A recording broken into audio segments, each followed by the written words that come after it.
নমস্কার দর্শক বন্ধু, অ্যাস্ট্রো অমিতের আরও একটি নতুন পর্বে আপনাদের সবাইকে স্বাগত। আমি অমিত শাস্ত্রী। আপনারা সবাই চ্যানেলের সঙ্গে আছেন, পাশে আছেন, এর জন্য অসংখ্য ধন্যবাদ। আজ আমি বাস্তুর কিছু নেগেটিভ এনার্জি নিয়ে আলোচনা করব। কিছু বাস্তুতে এরকম দেখা যায়, যতজনই বাস্তুতে বাস করে আছে সবারই কিছু না কিছু প্রবলেম হচ্ছে, শারীরিক, বিশেষভাবে শারীরিক সমস্যা, বিয়ের সমস্যা, ভালো কাজের জায়গা ভালো নেই।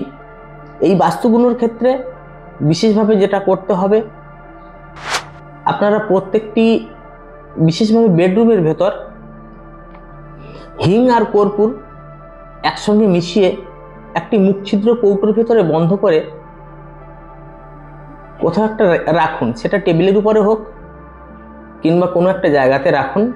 দেখবেন আপনার এই সমস্যাগুলো কিন্তু আস্তে আস্তে চলে যাচ্ছে। নমস্কার।